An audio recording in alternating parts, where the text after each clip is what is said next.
गुरुर्ब्रह्मा गुरुर्विष्णुः गुरुर्देवो महेश्वरः गुरुसाक्षात् परं ब्रह्मा तस्मै श्रीगुरवे नमः।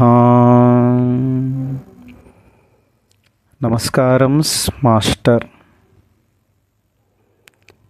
నమస్కారం మాస్టర్ కేపీకే. నమస్కారం మాస్టర్ ఈకే. నమస్కారం మాస్టర్ ఎంఎన్. నమస్కారం మాస్టర్ సివి.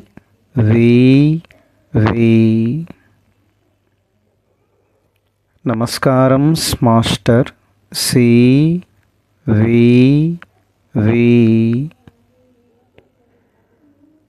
నమస్కారం master CV to your lotus feet.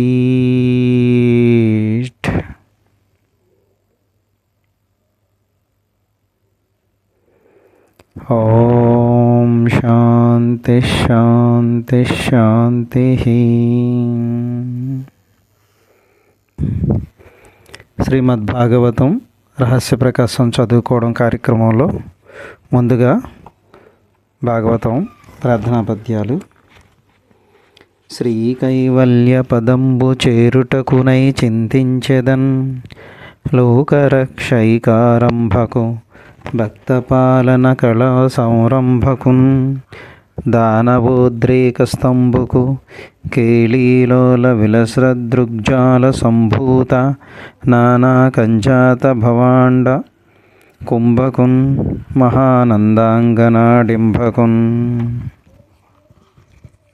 అమ్మలు గన్నయమ్మ ముగురమ్మల మూలపుటమ్మ చాల పెద్దమ్మ సురారులమ్మ కడుపారడి పుచ్చినయమ్మ తన్నులో నమ్మిన వేల్పుటమ్మల మనమ్ముల ఉండెడియమ్మ దుర్గమాయమ్మ కృపాబ్ది ఇచ్చుత మహత్వ కవిత్వ పటుత్వ సంపదల్. పలికెడిది భాగవతమట పలికించు విభుండు రామభద్రుండట నే పలికిన భవహరమగునట పలికెద వేరొండగాద పలుకగనేలా.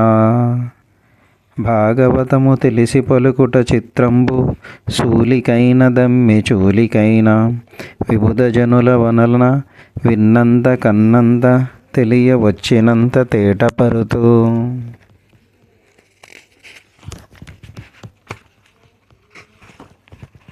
నల్లనివాడు పద్మనయనంబులవాడు మహాసుగంబులన్ విల్లును దాల్చువాడు కడు విప్పగు వక్షమువాడు మేలుపై జల్లెడువాడు నిక్కిన భుజంబులవాడు యశంబు దిక్కులంజల్లెడువాడు నైన రఘుసత్తముడిచ్చుత మా కభీష్టముల్.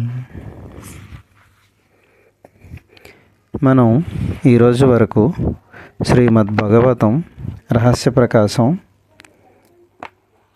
ప్రథమ భాగం పూర్వభాగం రహస్య ప్రకాశంలో 326వ పద్యం వరకు చదువుకోవడం జరిగింది. ఈరోజు 27వ పద్యం నుంచి రహస్య ప్రకాశం చదువుకుందాం. యశోదా, నీ కుమారుడు పాలు పెరుగులకై వచ్చునని మేమందరము భయపడుచునే ఉందము. మా వాడలోని వనితలందరము కలిసి పాలు, పెరుగు, మిగడ, వెన్న, నెయ్యి ఇండ్ల లోపల దాచి అన్ని ఇండ్లకు తాళములు పెట్టి వానిపై ముద్రలు కూడా వేసి కాపలా కాయుచుందుము. ఎటు నుండి వచ్చునో అని కనిపెట్టుకొని ఉందుము. వేసిన ముద్రలు తాళములు ఉన్నవి ఉన్నట్లే ఉండను. ఎట్లు ప్రవేశించునో తెలియదు, ఎప్పుడు చొరబడునో తెలియదు. ఒక ఇంటిలో నుండి వాని పాటలు వినిపించును, ఒక ఇంటిలో నాట్యము చేయుచుండును, ఒక ఇంటిలో నవ్వుచుండును, ఒక ఇంటిలో తిట్టుచుండును, ఒక ఇంటిలో నుండి వెక్కిరించును, మరి ఒక ఇంటిలో వివిధ జంతువుల పక్షుల కోతలు కుయ్యను. తరువాత ఎట్లు పోవునో ఎక్కడికి పోవునో తెలియదు. తీరా మేము లోపలికి పోయి చూడగా ఖాళీ పాత్రలు మాత్రము మిగిలియుండును. ఈ చిత్రం ఎట్లా జరుగుచున్నదో ఊహించుటకు కూడా సాధ్యము కాకున్నది.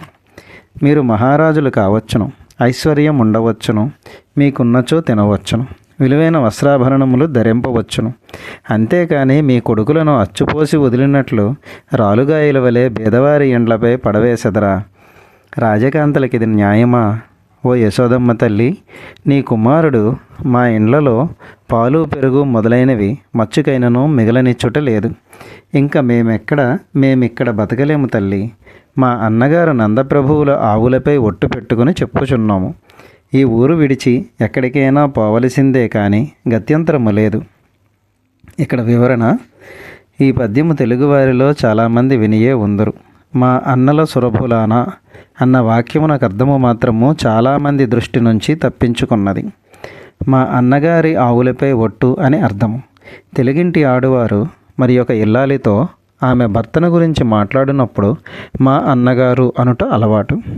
మా అన్నగారు నందగోపుని ఆవులపై ఒట్టు అని అర్థం. పై పద్యములో బాలకృష్ణుని లీలలలోని అంతరార్థము వ్యక్తావ్యక్తముగా సూచింపబడినది. గృహస్థులుగా ఉన్న సంసార జీవులలో అధిక సంఖ్యాకులు దైవభక్తులే. కానీ తమ సంపద, తమ కుటుంబము, అభిమానములు, అనురాగములు, వ్యామోహములు, అభిప్రాయములు, విశ్వాసములు ఎవరికి వారు తమలోనే దాచు ఎంచుకుందరు. అంతేగాని తమ సర్వస్వమును దేవునికి సమర్పణ చేయగల శరణాగతి లక్షలలో ఒక్కరికైనను ఉండదు. సంసార జీవులలో చాలామందికి దేవుడనగా పులిహోరలో కరివేపాకు వంటివాడు. కరివేపాకు లేనిదే పులిహోర వండటం మొదలుపెట్టరు. వంట పూర్తి అయిన తర్వాత కరివేపాకు తీసివేసి పులిహోరను మాత్రమే తినుచుందరు. అట్లే నిత్య జీవితంలో దేవుని అవసరం ఉండదు. మరికొందరికి దేవుడనగా పులిహోరలో జీడిపప్పు వంటివాడు, అనగా ఒక విలాసము. దేవునకు కళ్యాణము చేయించుట, తిరువీధి ఊరేగించుట మొదలైనవి చేయుచుందరు. తిరిగి మామూలుగా తమ స్వంత సంసారమే గడుపుకొనుచుందరు. అట్లుగాక కొద్ది మందికి మాత్రము దేవుడనగా పులిహోరలో ఉప్పు వంటివాడు, పోపు వంటివాడు, అవి లేనిదే పులిహోరయే లేదు.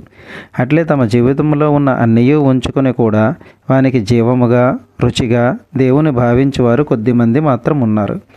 వారి జన్మ ధన్యము. వారి సన్నిధి వలన మనము కూడా పవిత్రులమై పోగలము. ఈ స్థితిలో ఉన్నవారు ప్రసన్నులై శరణాగతులైన భక్తులు. ఇటువంటి మహనీయులలో జేగీయమానమైన మణికిరీటము వంటి వారు గోపికలు. వారి కట్టి పరమభక్తి సిద్ధిని ప్రసాదించుటయే కృష్ణుని సంకల్పము. దానికి ముందు నడుచు శిక్షణయే ఇప్పటి లీలా వినోదము. మనలో దేవుడున్నాడని అందరికీ తెలియను, కానీ తెలిసిన వారెవ్వరూ లేరు. నిజంగా తెలియుట అనగా దేవుని దివ్యాంశ అనుభవించుట. తమకు తెలియకుండగానే తమ ఇంటిలో దూరచు బయటికి వచ్చుచున్న బాలకృష్ణుడు గోపికలకు కొత్త అనుభూతుల ద్వారమును తెరిచెను. శరీర వ్యూహమే మన ఇల్లు. ఆ శరీర వ్యూహములో చాలా భాగము మూతపడి తాళము పెట్టి సీలు వేయబడియే ఉండును. మన అభిప్రాయములు, వ్యామోహములు మున్నగు కొన్ని గదులకు మనమే తాళము పెట్టుచుందము. ఎప్పటికప్పుడు కొత్తగా పేరుకొనుచున్న అభిమానములు, విలువలు మొదలైనవి నవనీతముగా మనము లోపల దాచుకొని ఉండగా దేవుడు వానిని దొంగలించును. మన సంపదలు సమర్పణ చేయగల స్థాయి అందరికీ మొదటనే లభింపదు. మన సొత్తు అనుకున్న వానిని పరిస్థితులు, సన్నివేశముల రూపములో కాలపురుషుడు అపహరించుచు తగిన శిక్షణ ఇచ్చుచునే ఉండును. దేవుడు ప్రత్యక్షముగా కలగజేసుకుని గురువు రూపములోను తరువాత స్వయముగాను ఈ ప్రక్రియ నడుపుచుండును. మనకు అనుకూలమైన పరిస్థితులలో మనం ఆశించిన రీతిలో కాలము గడిచిపోవుచున్నచో ఆధ్యాత్మిక పురోగతి లేనే లేదు. పరిస్థితులు మారవలెను. సాధకులలో కలవరము కలగవలెను, చీకాకులు కలగవలెను. ఏమి చేయవలెనో తోచని ఆగమ్య స్థితి ఏర్పడవలెను. ఈ ఘర్షణలో నుండి తాపము పుట్టి దానిలో జీవుడు పరిశుద్ధుడు కావలెను. బాలకృష్ణుడు కొంటె పనులు చేసినను, బాధ పెట్టినను, దొంగిలించినను అది అంతయు ఒక ముఖ్య లక్ష్యమును సాధించుచున్నది. బాలకృష్ణుని సంస్మరణము, ధ్యానము వారిలో నిలబడి ఉండును. ఎప్పుడు ఎటు నుండి వచ్చునోయని అతనిని గురించియే వారు ధ్యానించుచున్నారు. ఇంతకన్నా నిరంతరమైన అభ్యాసం ఏముండును? గోపకాంతలకు లభించుచున్న శిక్షణలో ఇది ప్రాథమిక స్థితి. బాలకృష్ణుని ఈ లీలా వైభవము ఎంత అద్భుతముగా విజృంభించునో ముందు ముందు గమనింపగలము. తర్వాత 330వ పద్యం. ఈ విధముగా గోపకాంతలు బాలకృష్ణుని దొండగములన్నయూ యశోదతో చెప్పుకొనిరి. అతడు తమను బాధ పెట్టుచున్నాడని వారు భావించిరే గాని ఇది అంతయు అతడు తమకు అనుగ్రహించిన మహాప్రసాదమని గ్రహింపలేకపోయిరి. వారి మాటలు విన్న యశోద విస్తుపోవచ్చు ఇట్లనెను, అమ్మలారా, మీ మాటలు వింతగా ఉన్నవి. ఈ బాలుడింకను చన్నుపాలు త్రాగుచునే ఉన్నాడు. చన్ను విడువని ఈ బాలుడు ఇన్ని పనులు చేయగలడా? ఇటు అటు పొరుగంట్లకు పోవుటయే ఇతడెరుగుడు గదా. ఇంకనూ కన్నులైనను సరిగ్గా తెరువని ఈ పసివానిని ఇంత అల్లరి పెట్టుట న్యాయమా? ఇతడు వేరేమీయూ తెలియనివాడు. తనకు తానే ఆడుకొనుచుండను. ఒకరి జోలికి పోవని మంచివాడు నా బిడ్డడు. మీరందరూ 3 లోకములలో అందమైన వారు, బిడ్డల కన్నా తల్లులు, గుణవతీమ తల్లులు. దయచేసి ఈ పసివానిని గురించి తప్పులెన్నవద్దు. వివరణ: ఈ పద్యంలో ఉన్న 2 విశేషములు బాలకృష్ణునికే కాక వైకుంఠవాసుడగు నారాయణునకు కూడా వర్తించును. నారాయణుడు తనకు తాను ఒక్కడే ఉండును, కానీ ఇతరము అను మాయాశక్తి వానినంటదు. ఆ స్థితిలో అతడు తనలో తాను క్రీడించుచుండునే గాని ఆడుకొనుటకు వేరు కారణం ఉండదు. ఇట్లు ప్రస్తుత సందర్భమునకు సరిపోవచ్చు పరమపురుషునకు కూడా సమన్వయమగు పద్యములు భాగవతములో కొల్లలుగా ఉన్నవి.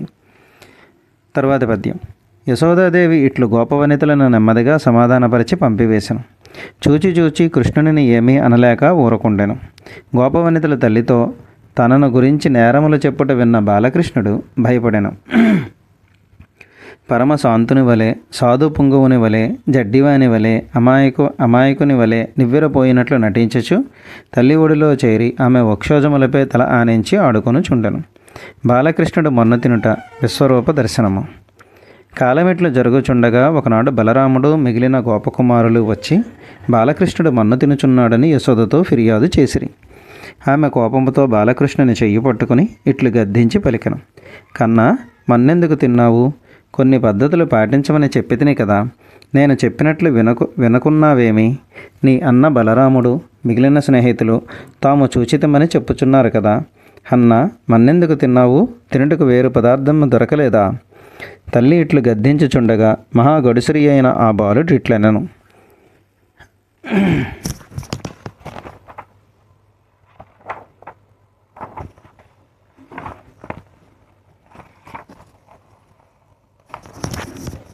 అమ్మా, మన్ను తినంగనే శిశువునో ఆ కొంటినో వెర్రినో నమ్మంచూడకు వీరి మాటలు మదిన్ నన్నీవు కొట్టంగా వీరి మార్గంబు ఘటించి చెప్పెదరు కాదే నిన్ మధీయాస్య గంధమాగ్రాణము చేసి నా వచనముల్ తప్పైన దండింపవే అని పలికి నెయ్యంబున అయ్యవ్వ నెయ్య కొలిపి క్రీడామనుజ బాలకుండైన ఈశ్వరుండు తన నోరు తెరిచి ముఖంబు చూపిన. తల్లి ఇట్లు గద్దించుచుండగా మహాగడుశ్రీ అయిన ఆ బాలుడు ఇట్లనెను, అమ్మ, మన్ను తినుటకు నేనేమి పసివాడినా? పోనీ ఆకలి వేసినదనుకొనుటికైనా ఇంతకు ముందే పాలు త్రాగితిని కదా. మన్ను తినుటకు నేనేమైనా వెర్రివాడినా? వీరందరూ చెప్పు మాటలు ఎంత మాత్రమూ నమ్మవద్దు. నీ చేత నన్ను కొట్టించవలెనని వీరిట్లు పన్నాగము పన్ని కల్పించి చెప్పుచున్నారు. ఇంకనూ నీవు నమ్మనిచో ఇదిగో నా నోరు వాసన చూడము. మట్టి వాసన వేయుచున్నచో నా మాటలు అబద్ధమని నిర్ణయించము. అప్పుడు నీవే దండన విధించినను నాకిష్టమే. ఈ ఘట్టములోని 4-5 పద్యములు జగత్ ప్రసిద్ధమైనవి. ఇటువంటి పద్యములు రాసిన పోతనగారు తెలుగువాడే పుట్టుట మన భాగ్యము. ఆ లలితాంగి కనుంగొనె బాలుని ముఖముందు జలధి పర్వత వన భూగోళ సికి తరణి శశి దిక్పాలక కరండమైన బ్రహ్మాండంబున్ కనుంగొని కలయో వైష్ణవ మాయయో ఇతర సంకల్పార్థమో సత్యమో తలపన్నేరకయున్నదాననో యశోదేవిన్ కానో పరస్థలమో బాలకుడెంత ఇతని ముఖస్తంభై యజాండంబు ప్రజ్వలమైయుండుటకేమి హేతువో మహాశ్చర్యంబున్ చింతింపగన్. ఇట్లు బాలకృష్ణుడు తీయగా మాట్లాడి తల్లి దగ్గరకు చేరి నోరు తెరిచి తల్లికి చూపెను. ఆమె నివ్వురపోవునట్లు అతని నోటిలో యశోదకు సముద్రములు, పర్వతములు, భూగోళములు, అగ్ని, సూర్యుడు, చంద్రుడు, అఖిల దిక్పాలకులతో కూడిన బ్రహ్మాండనము దర్శనమిచ్చను. ఆ దృశ్యము చూసిన యశోదేవి ఇట్లనుకునెను, ఏమిటిది? నేను కలగనుచున్నానా? లేక విష్ణుదేవుని మాయయా? లేక మరి ఎవరికో కనిపించవలసినది నాకు కనిపించుచున్నదా? ఒకవేళ ఇదే సత్యమై ఉండునా? నా మతి సరిగ్గా పనిచేయుటలేదా? అసలు నేను యశోదాదేవిని అవునా కాదా? ఇది అసలు మా ఇళ్ళేనా కాక వేరే చోటు ఉన్నానా? ఈ బాలుడెంత చిన్నవాడు! ఇతని నోటిలో బ్రహ్మాండమంతయు జాజ్వలమానముగా ప్రకాశించుచున్నది. దీనికి కారణమేమి?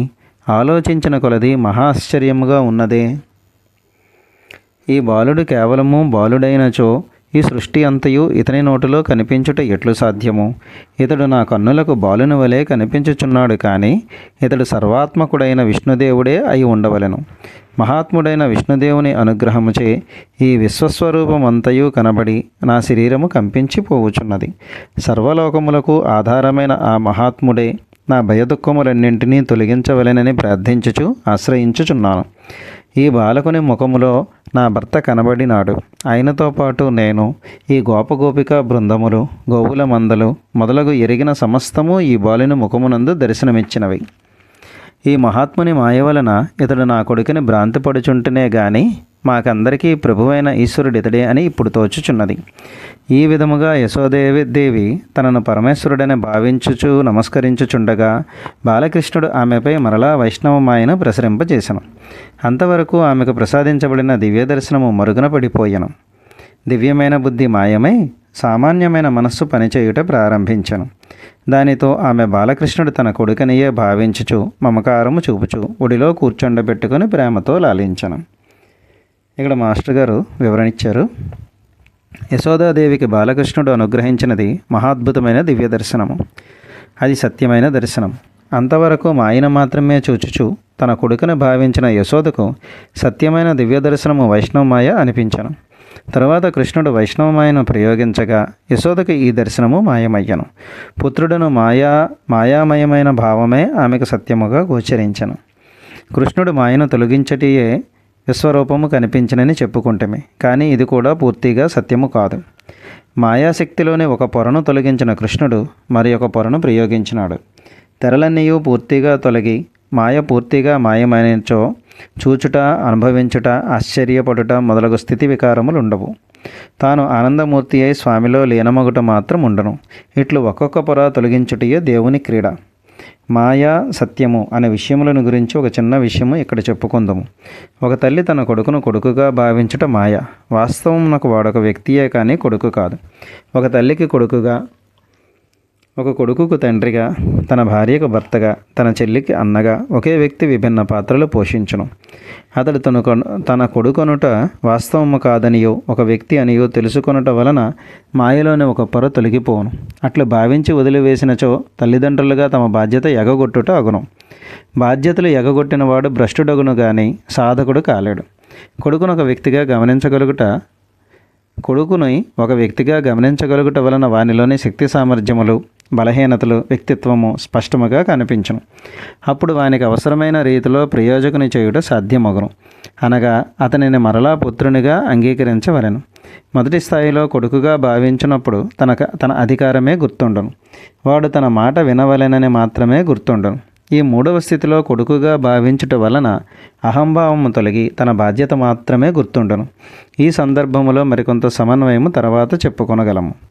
బాలకృష్ణుడు తన తల్లికి ఈ అనుభూతి కలిగించి మరలా మాయ కప్పివేశను. తెలిసిన తెలివి మాయమైనచో ఉపయోగమేమి? కృష్ణుడు కలిగించిన ఈ అనుభూతి యశోదాదేవి యొక్క సూక్ష్మ ప్రజ్ఞలో ముద్రగా నిలబడి ఉండును. ఆమె బాలకృష్ణుని 11 సంవత్సరముల పాటు అపారమైన ప్రేమానురాగములతో పెంచి పోషించను. అతడు బృందావనము విడిచి మధురానగరికి వెళ్ళిన తరువాత మరలా తల్లి దగ్గరికి రాలేదు. ఇంతకాలము కృష్ణుడు లేకుండా యశోద ఎట్లుండగలిగను? కృష్ణుడు కలిగించిన ఇట్టి మధుర అనుభూతులు ఆమె హృదయములో సజీవమై శాశ్వతముగా నిలబడిపోయాను. కృష్ణుడు తనలోనే ఉన్నాడు కానీ దూరం ఒకట లేనే లేదు. కృష్ణుడిచ్చిన అనుభూతికి ఫలితం ఇది. సోదర బృందానికి ఈరోజు ఈ కార్యక్రమం ఇక్కడితో ముగిస్తున్నాం. మనం 348వ పద్యం వరకు చదువుకోవడం జరిగింది. స్వస్తి.